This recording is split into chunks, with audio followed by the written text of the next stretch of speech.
Are you sure? Here's the 30-second lesson on what legends know. Never ask a bride why she's getting married. Don't wear a skirt on a windy day. Deodorant is not a shower. Don't sniff chili flakes. And don't forget, saving is not investing. Legends don't just save, they invest in mutual funds. Mutual fund investments are subject to market risks. Read all scheme-related documents carefully. With so much happening in our parliament, in our politics, how come I'm talking about Canadian politics instead? There is a few reasons. The first reason is that while there is a lot of noise coming out of our parliament, there isn't that much clutter for the simple reason that any side that's talking there is presenting its well-known, established point of view. And these are well-known arguments, so there's no real clutter. There is a lot of noise, but it is not the function of cut the clutter to deal with noise of that kind. That is for the Speaker of the House to deal with. Second, a lot of the analysis and a lot of the understanding of what's happening in Parliament, you are seeing from reading, watching, hearing from my colleagues. Really formidable political team led by DK Singh. In fact, as I speak with you, DK Singh has already recorded an episode of Instant Analysis on why the BJP seems to be so off balance over the Ambedkar issue. Amit Shah held a press conference today. So he's talking about that. So you can get a lot of that there. And the third thing is that today we live in a globalized world. India is a country which has stakes everywhere. India has big stakes in what's happening in Canadian politics right now. Canada, in fact, is accusing us. This Canadian administration, Trudeau administration, has been accusing India quite frontally and quite prominently, not just of getting involved in quote-unquote assassinations and other crimes. That is besides the point, but also in overseas foreign interference in Canadian politics. The fact is that India has a big stake in Canadian politics. The fact also is that if Justin Trudeau stood for an election in India, I don't think he would win even an election in a university in India. He must be among the most unpopular politicians in India, except maybe if he goes to some parts of our Punjab instead. He might discover, however, there that on those all the immigration shops in our Punjab, in many of those hoardings, Canada is spelled not with a C but a K. Jana kithe hai? Canada, right? Like that. What's happening in Canada is that it looks like bottom has fallen off Trudeau's government. Trudeau is now the longest serving leader in the G7 group. All the others have changed. He is now the longest serving. He is hoping to get his fourth consecutive term. His election is due in next October. However, he does not have a majority. He's been kept in power by an outside party. An outside party very much like the left was with the UPA in the first term of UPA. So the left did not participate in the government, but at the same time, it supported the government from outside. So just like that, there is the party called NDP, New Democratic Party, headed by Jagmeet Singh, a man of Indian origin, a Sikh of Indian origin, a very impressive guy, good speaker, quite a hard socialist and populist. He's got 25 seats. It's very much like the left UPA situation. Now, Canadian House of Commons has a strength of 338. So halfway mark is 170. 169 the halfway mark, majority 170. Liberal Party, which is Trudeau's party, has 153. So they are short of 17 seats, whereas NDP has 25. So 153 plus 25 becomes 178. That is how Trudeau is kept in power. If there is a vote of confidence, he will be defeated if NDP decides not to vote in his favor. Now, this is a strange situation where NDP will not participate in the government, at the same time will not let the government fall. Now, there is a theory about that, and it's an interesting story. I will come to that, and that will also answer the question as to why many of Jagmeet Singh's critics and Trudeau's critics are calling Jagmeet Singh Pension Singh. I will come to that. However, first look at what has happened in Canadian politics over the last couple of weeks, which sparks this episode of Cut the Clutter. Now, first of all, the most important thing, the Finance Minister of Canada. Canada has a tradition of presenting economic updates. Periodically, economic updates are presented to people of Canada and to the world in general. This is, after all, a G7 economy, an OECD country, a very rich country with a $57,000, $56,000 per capita income. So it's in the same category. In fact, it's richer than most European countries. Very rich country. Not as rich as America, but very rich country. Just on the day that the finance minister had to present the fall economic update, finance minister was Chrystia Freeland. She was finance minister, also deputy prime minister. Just on the day that she had to present this fall economic update, she resigned. She not only resigned, but she wrote a scathing letter of resignation to her prime minister, Justin Trudeau, and she released this letter to public. Now, some of the stuff she says in this letter is quite damning, coming from the deputy prime minister to the prime minister. She says, first of all, that we should seek an honest and viable path. In detail, I am sharing the link of the entire letter with you. You will also see the letter on your screen. She's basically suggesting that what Trudeau is doing mainly amounts to indulging in cheap gimmicks. And she says that we need an honest and viable path instead of costly economic gimmicks. These are exact quotes from her letter. Now, this is also triggered by Donald Trump's threat of imposing a 25% tariff on any imports from Canada and from Mexico as well, unless these two countries, these two North American neighbors of America, in fact, has only two neighbors with which it shares a border. To the north, Canada; to the south, Mexico, the land border. So Trump has said that unless the two of you, that is Mexico and Canada, take strong enough action or convincing action against fentanyl smuggling to America. Fentanyl is an opioid which is killing a lot of Americans. It's a big addiction in America and a big national problem. And illegal immigration, which is also one big national challenge in America, but also was a big campaign promise for Donald Trump. Unless you do this, I'm going to impose 25% tariffs on any imports from you. For Canada, that will be crippling, because 75% of all of Canada's exports to any country are to their southern neighbor, that is America. That could cripple Canada's economy. That's the reason Justin Trudeau had just the other day, just a couple of weeks back, gone to Mar-a-Lago to spend an evening with Donald Trump, maybe to try and get a peace deal or a tariff deal, whatever you might call it, beforehand. That, however, did not seem to have ended very convincingly, because there were rude things said by Trump after that, which I will tell you about as we go along. It was with reference to that Chrystia Freeland wrote in her letter, and I quote, "We need to take the threat very seriously. That means keeping our fiscal powder dry today, so we have the reserves we may need for a coming tariff war." Now, what does she mean by keeping the fiscal powder dry? That's because heading for elections when he's very unpopular. If you look at Justin Trudeau in 2015, his approval ratings, he was very popular. His approval ratings were 63%. Now they are down to about 25%. In fact, in June this year, he had gone down to 28%. Now, because inflation has come down a little bit and also interest rates have come down a little bit, maybe there's a little recovery, so it's gone up to 33%. But his main rival, in fact his only rivals, the Conservative Party, are sitting pretty at 45%. That is a very healthy lead in a straight contest. And that's why he's looking down the barrel. That's why he wants to do some of the stuff that we see our politicians doing and for which we raise many questions. For example, giveaways, freebies, raveries. One of the raveries he's thrown at his electorate is that between 14th December and 15th of Feb, they will pay no GST. So any invoices that they raise in this period will have no GST. So this is a big GST break, GST festival.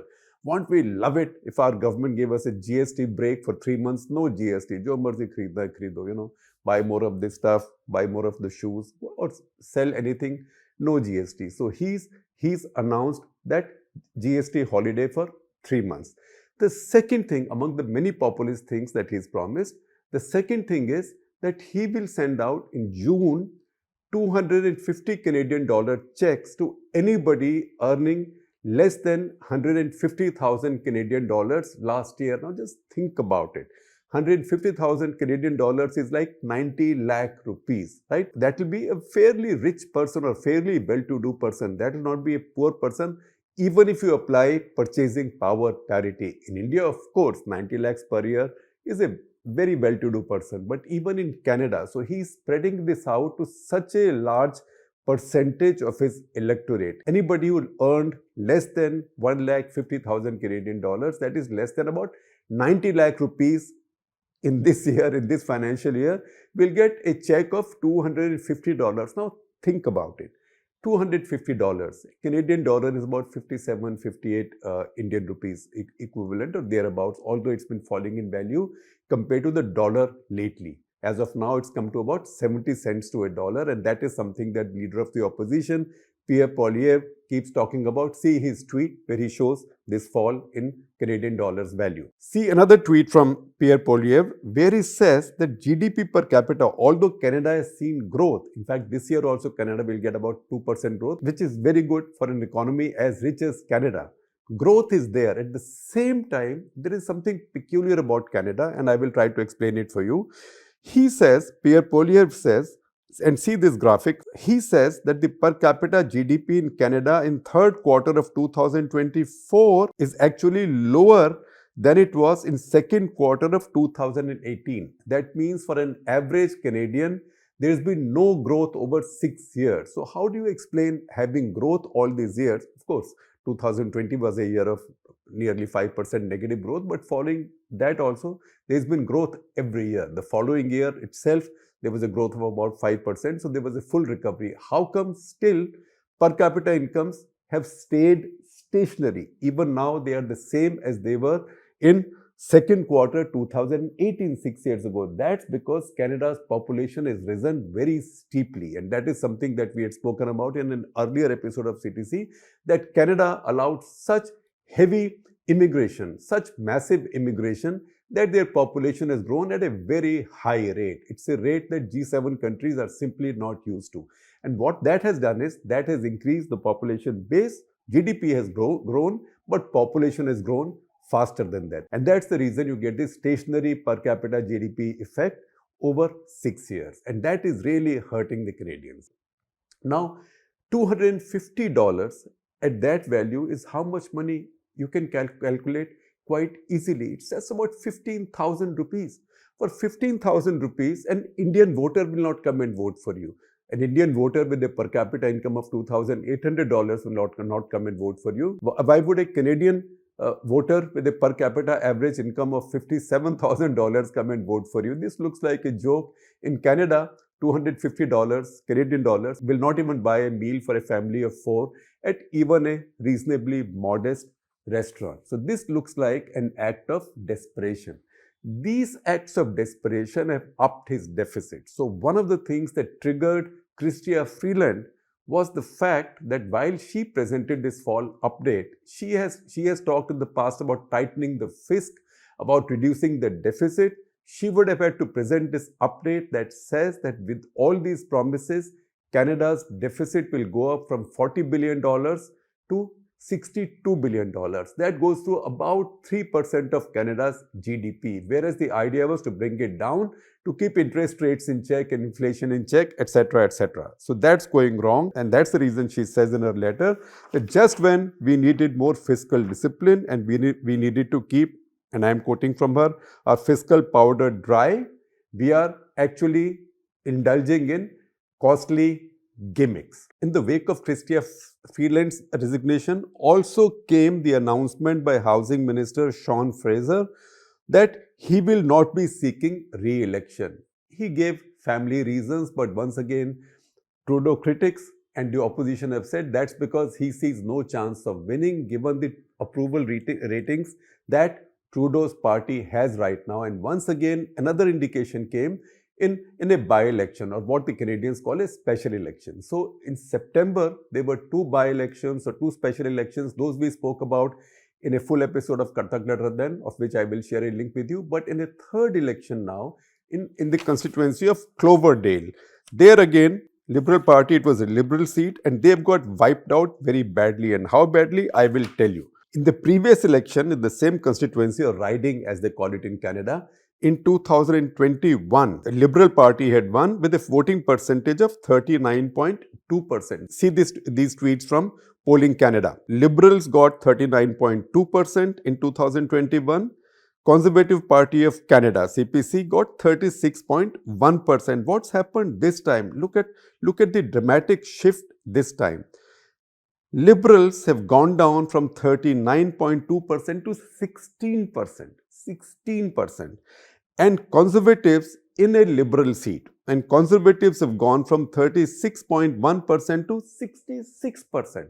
That's an increase of 30 percentage points. When you see those changes where the incumbent is the other guy, when you see such shifts against the incumbent, then you know that what you're looking at is a possible landslide in favor of the Conservative Party. And that's the reason the Conservative leader, Pierre Poilievre, in fact, one of the most entertaining things I find these days and most enjoyable is to watch and listen to the exchanges in Canadian House of Commons, because it's very disciplined. It's almost like a college debate where people applaud at the right time, or a bit like Wimbledon where spectators are so disciplined, and you can see these exchanges between Trudeau and Poilievre are getting sharper and sharper, and Poilievre is pushing, trying to get an early election.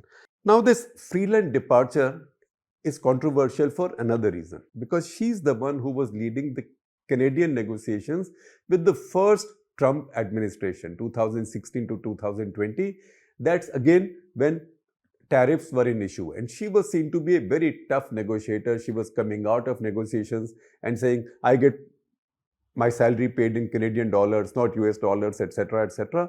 So the Trump administration saw her as particularly difficult and hostile. And an impression has spread, and scuttlebutt has also gone around in Canadian media and political circles, that among the demands, early demands that Trump made in his meeting with Justin Trudeau at Mar-a-Lago was to remove Chrystia Freeland as his finance minister. And that is also being given a gender spin. So see what Pierre Poilievre has said. The same week as Trudeau was insulting Americans for not electing a woman president, Kamala Harris that is, he was busy throwing his own woman deputy prime minister under the bus to replace her with a man. Now there's a bunch of points that arise from this, and I will take up only two. One, what is the Trump factor? So even before Trump has taken over, effectively his rise has inflicted its first casualty or claimed its first scalp. That is Chrystia Freeland, because he's got the Canadian Deputy Prime Minister to go, and he's made Justin Trudeau, who he doesn't like at all, who he has a particular disdain for, he's made him look small and maybe pushed him closer to a defeat and an early departure. That's one, and I will tell you a little bit more about how Trump's disdain about Trudeau has come out in the past and has come out even now. And second, why is it that Jagmeet Singh is not pulling the plug, which he should? In fact, he made a statement just 2 days back, and you can watch that video, I will give you a link, where he says that Justin Trudeau should now quit, but he still hasn't withdrawn support from him. If he withdrew support, Justin Trudeau is gone now, an election can be held very soon, but he's not doing it. So that is the second point to which I will come. First of all, Trump's contempt for Trudeau, which also becomes contempt for Canada, because that's the way Trump is. Tomorrow he can say something very different, but see what he's saying now. He's trolling Trudeau and he's trolling Canada by calling it a state, the great state of Canada, not the great nation of Canada, and calling Trudeau governor, so governor of the great state of Canada, and suggesting that Canadians should become the 51st state of America. See his statements or tweets or whatever you call them on Truth Social. He talks like that in public. So I will quote a couple of those to you. He says, for example, no one can answer why we subsidize Canada to the tune of hundreds of millions of dollars per year. Many Canadians want Canada to become the 51st state. They would save massively on taxes and military protection. I think it's a great idea, 51st state, right? That is straightforward trolling. And then he goes on to say in another one, and I quote, the great state of Canada is stunned as the finance minister resigns or was fired from her position by Governor Justin Trudeau. So you know what he's getting at. Now he's talked about Trudeau very rudely in the past. Once again, those are lines only someone like Donald Trump can use. He, for example, has questioned Justin Trudeau's paternity, right? Suggesting that he wasn't the son of his father, Pierre Trudeau, saying that his mother, Margaret, was a communist. She was very friendly with Fidel Castro. That is a conspiracy theory that goes around on social media all the time, particularly in conservative circles or in hard right-wing circles. But Trump was quite chilled using it himself. So in a podcast with Ed and Ross on YouTube, he said, and I quote, Margaret, that is Justin Trudeau's mother, Margaret was somehow associated with Castro. A lot of people say Justin is his son. Castro had good hair, the father didn't. That is Justin Trudeau's father, Pierre Trudeau didn't. Justin has good hair and has become a communist just like Castro. I mean, how much nastier can you get? And when you are coming from there, then you can see how that contempt will now play out in the way he structures his policy towards Canada. And if his policy and his statements can help push Trudeau out of power, he'll obviously go along and do that. So that is happening too. Now we come to the question of why Jagmeet Singh is actually calling for Trudeau to resign, but not withdrawing support and pulling down his government. It is widely believed, and I think it's quite a reasonable explanation, that the main reason he doesn't want to do it before Feb 25. That's a very important day. Feb 25, 2025 is the day he completes 6 years as a member of parliament. In the Canadian system, it's after completing 6 years as a member of parliament that you become entitled to pension. And this is a very lucrative pension. I don't know how this is calculated, but in his case, it will be like 2.3 million Canadian dollars. I don't know whether it's calculated on net present value or over time. I don't know the intricacies. I have this detail from the website of a Canadian MP, that is Melissa Landsman, MP from Thornhill, also from Toronto Sun, quoting Melissa Landsman. And she says that NDP refuses to call elections until sellout Jagmeet Singh gets his Canadian dollar 2.3 million pension. And then she says that he should stop putting his gold-plated pension scheme above the voters. And that is something that Pierre Poilievre also keeps repeating. Once again, this is from what he said in House of Commons.